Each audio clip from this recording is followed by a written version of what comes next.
Aquí estamos acostumbrados en nuestras iglesias que aunque haya internet, aunque haya iPad, aunque están en las pantallas, los cristianos están acostumbrando, ¿verdad?, ya a la tecnología y ya no buscan en su Biblia, ya no la leen, porque pues ya todo está en las pantallas y gracias a Dios por eso. Pero ustedes deben de traer su Biblia a la iglesia. Es muy importante eso. Primera de Reyes, capítulo 11. Le damos la bienvenida a nuestro programa internacional de televisión cristiana, Vida Nueva para el Mundo. Y tenemos como tema en esta tarde la inmoralidad de Salomón. La inmoralidad de Salomón. Primera de Reyes, capítulo 11.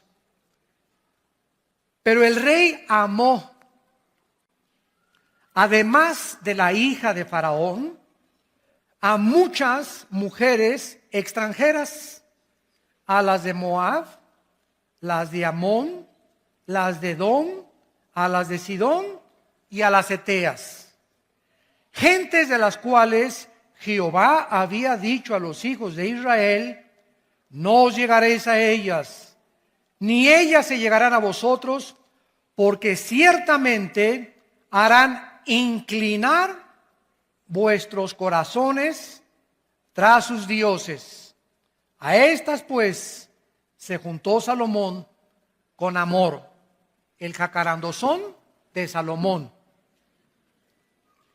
Tuvo 700 mujeres reinas, 300 concubinas, y sus mujeres desviaron su corazón. Y cuando Salomón era ya viejo, las dejó. ¿Eso dice? No, ¿verdad? En esta época podríamos llamarle rabo verde. Porque el que crea que un viejito ya no es atraído por las muchachas, qué equivocados están.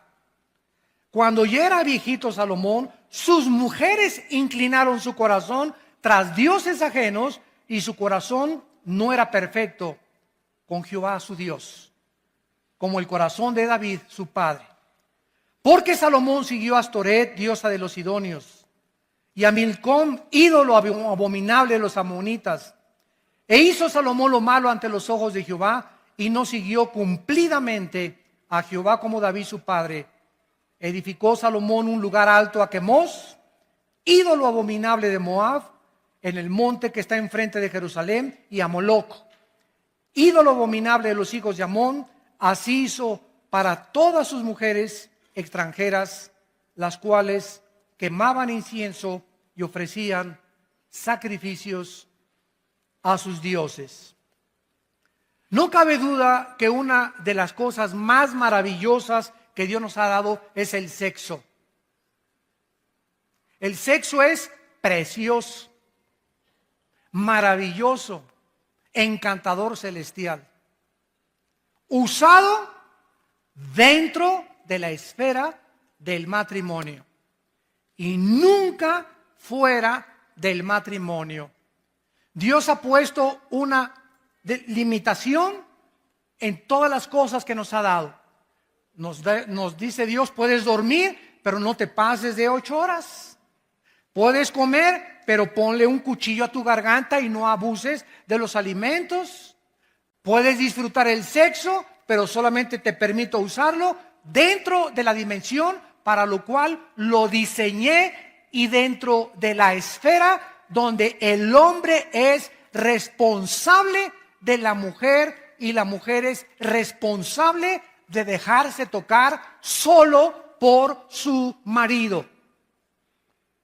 Cuando nosotros nos salimos de las limitaciones y de las prohibiciones que Dios ha establecido en su palabra, acarreamos sobre nuestra vida destrucción, amargura, tristeza, lágrimas y maldiciones inimaginables.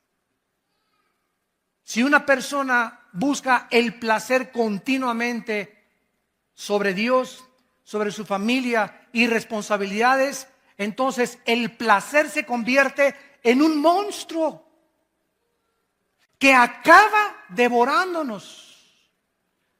Y es un placer que estás alimentando y alimentando con la pornografía o con viendo a las mujeres o desnudándolas de los ojos, de los pies arriba, etcétera, etcétera. Pero cuando te das cuenta, hay un monstruo dentro de ti ya que te tiene totalmente atado y dominado y que posiblemente sea la causa por la cual Dios ha impedido las bendiciones sobre tu vida. De la misma manera, las riquezas y el lujo no son pecado. No es pecado ser rico, ni ser millonario, ni tengas envidia porque un hermano llega en un Mercedes-Benz, o porque un hermano llega en un BMW, o porque alguien trae un Ferrari. Si la envidia fuera tiña, como dice el dicho mexicano, ¿verdad? ¿Cuántos estarían tiñosos? Sin embargo, hay muchas personas que tienen el derecho de traer un Mercedes-Benz y un carro. ¿Por qué? Porque en la misma proporción le dan a la obra de Dios. Porque no solamente los ricos son avaricientos, sino que hay pobres que son peor de avaricientos y de codiciosos que los mismos ricos. Entonces la avaricia y la codicia no solamente es de los ricos, también es de los pobres. Es que yo no tengo para darle para Dios, eres un codicioso y ambicioso, y como dijo don Teofilito, y ahí te quedarás en la mediocridad porque no has entendido que al darle a Dios, Dios te puede bendecir y multiplicar la cosecha. Pero por tu incredulidad y tu avaricia no puedes jamás llegar a comprarte más que tu bochito que traes. Y aunque no es pecado tampoco, ¿verdad?, traer bochito, no tengas envidia de los que tienen un carro o una casa más lujosa que tú.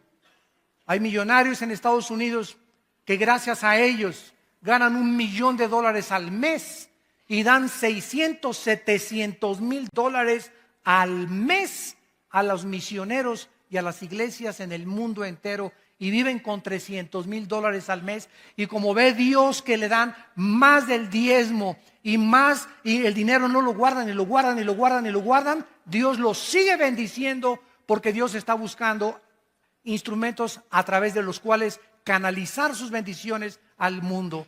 Pero si Dios te da y le echas y le echas y le guardas y le guardas y ahí va a llegar un momento en que se cierra la llave y todo lo que tienes aquí se va a hacer un agujero y se te va a salir. O vas a gastar pagando en un secuestro, o vas a gastar en un accidente o en el hospital, pero el diablo va a venir por lo que guardamos y le robamos a Dios. Porque o se lo damos a Dios o se lo damos al diablo. Y más vale que se lo des a Dios, porque el devorador viene a arrebatarnos lo que ya perdió, la bendición sobre Dios. La vida de Salomón es un ejemplo poderoso y trágico de lo que le puede suceder a cualquier persona que se abandona a los placeres de la vida y se olvida de Dios. Salomón alcanzó bendiciones inimaginables de Dios, de prominencia, de reputación internacional y de una sabiduría que la Biblia dice en el Nuevo Testamento que después de Cristo, el hombre más sabio que ha existido desde Adán y Eva se llama Salomón. Pero los placeres y el lujo acabaron con los talentos y los dones que Dios le dio a Salomón y comenzaron poco a poco a minar su corazón hacia Dios, a debilitar más y más su carácter, acabando por destruir su vida espiritual. Vamos pues a nuestro pasaje y vamos a analizar en primer lugar las dos principales causas de la caída de Salomón. Y antes les recuerdo lo siguiente. El hombre más sabio de la historia, Salomón, y el hombre más fuerte de la historia no fue Charles Atlas ni Rambo, fue Sansón. Al hombre más sabio de la historia y al hombre más fuerte de la historia los derrotó una mujer. Y las mujeres, por otro lado, se podrán dar cuenta el poder tan grande que existe en ustedes sobre nosotros. Una mujer derrotó a Sansón, Dalila, tu sobrina, y a Salomón, no solamente una, ¿verdad?, sino que se sirvió con la cuchara grande, como lo vamos a ver. Bueno, dice aquí en el versículo 1, el rey Salomón amó, además de la hija de Faraón, o sea que tenía corazón de condominio. Además de la hija de Faraón, y había mucho en aquel tiempo de matrimonios políticos. Los reyes muchas veces se casaban con la hija del rey de Francia, con la hija del rey de Inglaterra, o con la hija del rey del Líbano, etcétera, etcétera, para hacer en aquel tiempo alianzas políticas. Y muchos matrimonios eran forzados. Solamente se casaban, ¿verdad?, por mantener una alianza política y unirse política y diplomática y económicamente como naciones. Salomón, además de la hija de Faraón, amó a muchas mujeres extranjeras de Moab, de Amón, de Edom, de Sidón, a las Eteas. En el libro de Éxodo capítulo 34, Dios había prohibido a los reyes, a los que le conocían como Jehová, a los que habían entendido que eran regidos por leyes, aparte civiles, leyes espirituales, les había prohibido lo siguiente. Éxodo 34, versículo 12, guárdate, les dijo Dios, de hacer alianza con los moradores de la tierra donde has de entrar, para que no sean tropezadero en medio de ti. Derribaréis sus altares, quebrantaréis sus estatuas y cortaréis sus imágenes de acera, porque no te has de inclinar a ningún otro Dios, pues Jehová, cuyo nombre es celoso, Dios celoso es. Por tanto, no harás alianza con los moradores de aquella tierra, porque fornicarán en pos de sus dioses y ofrecerán sacrificios a sus dioses y te invitarán y comerás de sus sacrificios, tomando de sus hijas para tus hijos y fornicando sus hijas en pos de sus dioses. Harán fornicar también a tus hijos en pos de los dioses de ellas. Dios establece un principio espiritual inexorable e inquebrantable también en el Nuevo Testamento, en 2 de Corintios capítulo 6. Para que no diga alguien, eso fue para el pueblo de Israel en el Antiguo Testamento. Dice Pablo en la segunda carta a los Corintios capítulo 6, versículo 14 en adelante: no se unan en yugo desigual con los incrédulos, porque ¿qué compañerismo tiene la justicia con la injusticia? ¿Qué comunión la luz con las tinieblas? ¿Qué concordia, o sea, qué acuerdo? ¿Qué sinfonía es la palabra en el griego sinfonesis? Se tradujo concordia. ¿Qué sinfonía hay cuando llega la banda de Huipanguillo a tocar con la Sinfónica Nacional de México? Imagínense la novena sinfónica de Beethoven y llegan a la banda de Huipanguillo, inmediatamente te das cuenta, ¿verdad? Aquí no hay ritmo, no hay armonía, ¿verdad? No hay musicalidad. Exactamente, se usa esta palabra, que no hay sinfonía, porque tú estás y la otra está tocando la nueva sinfonía. Pero si tú eres cristiano, tú estás con la sinfonía de Beethoven y llega la otra que increíbla, a desbalancear tu vida, a sacar tu vida, a cambiarte tu cultura, a cambiarte tu enfoque, a contaminarte y finalmente acabas sirviendo a la religión y a los dioses o a aquellos que tiene la persona equivocada en tu vida. Dice la Biblia en el versículo 16, y qué acuerdo entre el templo de Dios y los ídolos, porque ustedes son el templo del Dios viviente, como Dios dijo. Vamos a seguir esto y explicarlo más claramente para que podamos entender y proseguir con nuestra conferencia. Si yo soy cristiano, estoy bajo el gobierno de Dios, que es la luz. Dios es luz. Sin embargo, el cristiano puede salirse del control de Dios en el momento en que rompo sus leyes y me introduzco inmediatamente otra vez de donde me sacó Dios. Paso otra vez como cristiano, aunque no pierdo la salvación, a estar bajo las tinieblas. Cuando estoy en las tinieblas, en el momento que una muchacha me gusta y yo soy cristiano y me caso inclusive con ella, en ese momento me meto al terreno donde ella está. ¿Por qué? Yo no puedo estar así. No podemos servir a dos amos. En el momento en que yo acepto mi compromiso con una persona que no es cristiana, estoy saliéndome lógicamente de los mandamientos de Dios. Estoy ya en desobediencia, porque Dios me dice en su palabra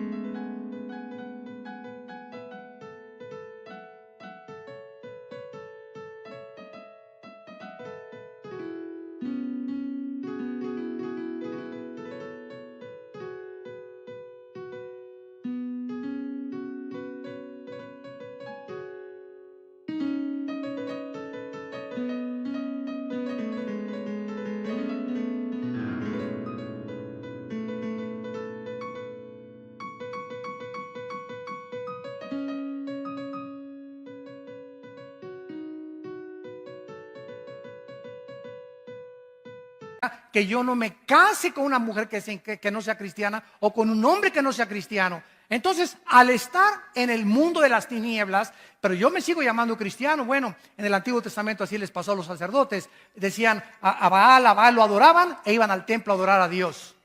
Tú puedes decirte llamando lo que tú quieras, pero tú vives en desobediencia a Dios. Y en ese momento, las tinieblas conquistan tu corazón. En lugar que digas, pues se va a convertir. Es que es mejor que muchos cristianos. Y no es tan hipócrita como muchos muchachos que he conocido en la iglesia. Y tal vez a los 6 meses tiene otra religión, pero lo voy a convencer. Son pretextos para romper la palabra de Dios. Eres inexcusable hombre tú que juzgas y crees que eres más sabio que Dios. En ese momento te vas a envolver en una vida en la que Dios no tenía para ti, porque estás en desobediencia a los mandamientos de Dios. Entonces, en lugar de que tú a esa muchacha la saques de las tinieblas y la traigas a la luz, va a pasar lo contrario. Ella te va a jalar al reino de las tinieblas, te va a enfriar, va a debilitar tu carácter y sin que te des cuenta pierdes la brújula y la dirección de Dios. Tenemos que entender, porque Dios nos dio una mente inteligente para que comprendamos por qué hay sabiduría detrás de todos sus mandamientos. Cuando Dios le dice, cuando un padre le dice a un hijo, no vayas a un antro, no le digas, te prohíbo ir a los antros. Tu hijo, no, papá, tú eres un viejo ya anticuado, que tú eres del Antiguo Testamento, de verdad, y tú ya no tengo por qué hacerte caso. No le digas así, porque la ley mata, ¿verdad? Tú tienes que explicarle, mira, quiero decirle, cuando entras a un antro, hijo, vas a oír música que es del mundo y en ese momento te va a envolver esa música. No van a tocar a Beethoven, tampoco vas a encontrarte ni a Cenicienta ni a Bambi en el antro. Y cuando te den de beber, no te van a dar horchata tampoco, ni agua de Jamaica. Entonces va a haber un ambiente ya preparado por Satanás, bebidas preparadas por Satanás, personas preparadas por Satanás, mujeres con ropa casi nada, sin que te des cuenta. A la media copita que te tomes, ya perdiste.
muchacha que me escuchas, porque cuando te tomas la mitad, te tomas el vaso entero después.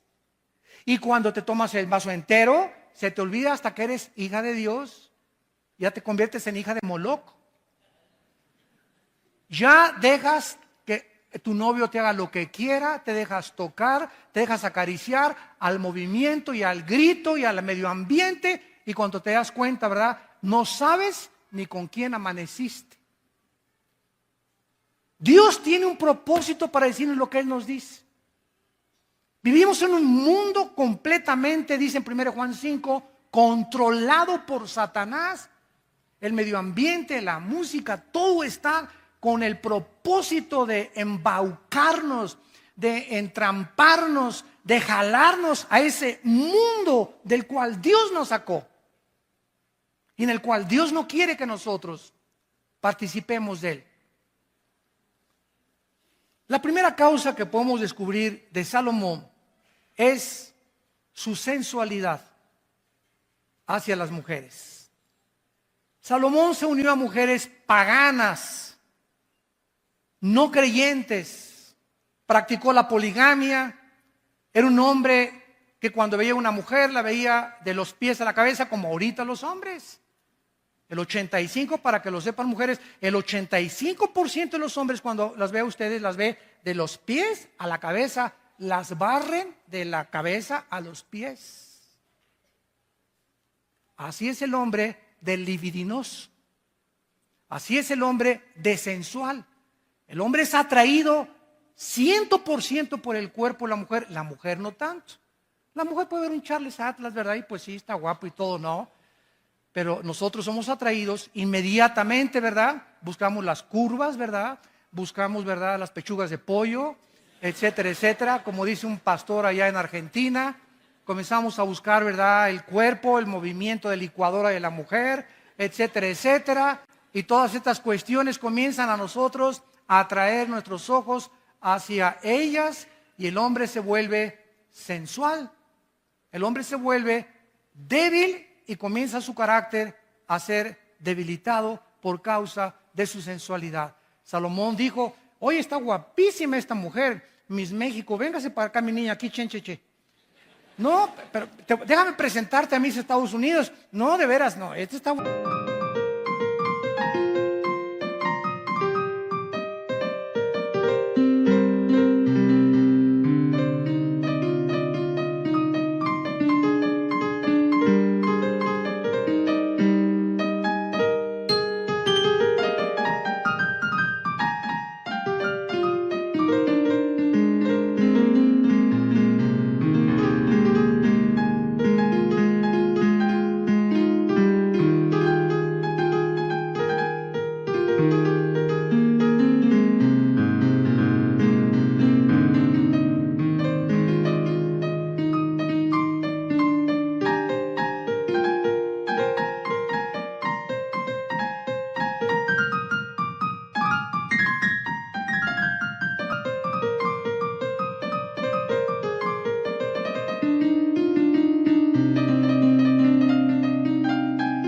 bonita, pero esta está mejor. Véngase para acá mi nena también.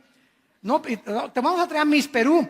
Ahora, imagínense ustedes, tú dices, bueno, Salomón, ¿verdad? Pero si tú tuvieras el dinero de Salomón, la fama de Salomón, el poder de Salomón, no lo culpemos. Cualquiera de nosotros hubiera hecho lo mismo.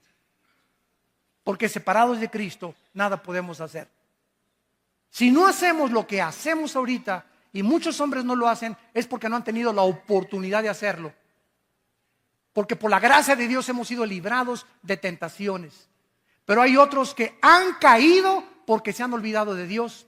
Y al salirse de la luz, son presa de las trampas de Satanás. Porque Dios promete en 1 Corintios 10:13 que ninguna tentación nos ha sobrevenido que no sea humana.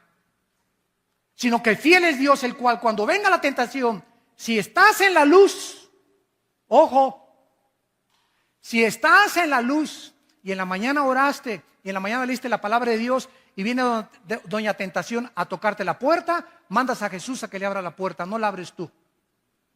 Y Dios te libre la tentación porque sabe librar Dios, 2 de Pedro 2:9, a los piadosos. Pero si la tentación te agarra fuera de la luz, viviendo en las tinieblas, en desobediencia a los mandamientos de Dios, te vas con la tentación. Así, por más santo y más espiritual que te creas, la carne es débil, débil, débil, débil, débil. No juguemos con doña Coqueta. Vemos pues que Salomón desobedece estas leyes de Dios y además vean estas frases en el versículo del 2 al 4. Versículo 2, regresamos a 1 Reyes 11, le dice Dios, harán inclinar tu corazón. Versículo 3, desviarán tu corazón. Versículo 4, inclinarán sus mujeres tu corazón. Versículo 4, su corazón finalmente no era perfecto para con Dios. Vamos a explicar esto. El corazón en la Biblia se traduce en el hebreo con la palabra lev. L de Lola, E de Enrique, B de Víctor. Lev. En el Nuevo Testamento es la palabra cardios con K. De ahí viene la palabra cardíaco o cardiovascular, etcétera, etcétera. Entonces, la palabra corazón significa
el asiento de mis emociones, de mis sentimientos, de mi voluntad y de mi intelecto. En el momento en que mis emociones son atraídas por otra persona que no es mi esposa, o por un muchacho que no es cristiano, o por una muchacha que no es cristiana, mis emociones son infectadas. Mis sentimientos me comienzan a engañar porque engañoso es el corazón más que todas las cosas. ¿Quién le conocerá? Y una vez que estás debilitado emocionalmente, debilitado sentimentalmente y debilitado emocionalmente, caes fácilmente y tu corazón acaba apartándose de Dios. Le das a esa mujer el lugar de Dios, la conviertes en una diosa, conviertes en ese hombre en un dios. ¿Quién es un ídolo? Cualquier cosa que nos robe los afectos, nuestro tiempo y nuestra devoción a Dios. Puede ser el fútbol, pueden ser las mujeres, puede ser tu amante, puede ser tu esposo, puede ser el dinero, puede ser el placer, cualquier cosa a la que yo le dé más tiempo, más devoción y más dedicación que a Dios es un ídolo. No solamente una estatua a la cual me inclino, algo que ha robado el primer lugar de Dios en mi corazón. En segundo lugar, vemos nosotros que aparte de que el corazón es el centro de nuestras emociones, en el libro de Oseas, en el Antiguo Testamento, capítulo 7, versículo 9, dice la Biblia, devoraron extraños su fuerza, y él no lo supo. Canas le han cubierto y él no lo supo. ¿Cuál es el mensaje aquí del Espíritu Santo? Bueno, a veces llegamos al espejo y, caray, no me había visto esta cana. Caray, aquí tampoco esto. Y pasan 3 meses, caray, estoy lleno de canas. Y nunca supimos cuándo comenzaron a salir las canas, ¿no es cierto? Salieron imperceptiblemente. Dice la Biblia que las fuerzas también las comenzamos a perder imperceptiblemente. Las mujeres comienzan a debilitar tu fuerza y te comienzan a debilitar tu carácter, comienzan a infectar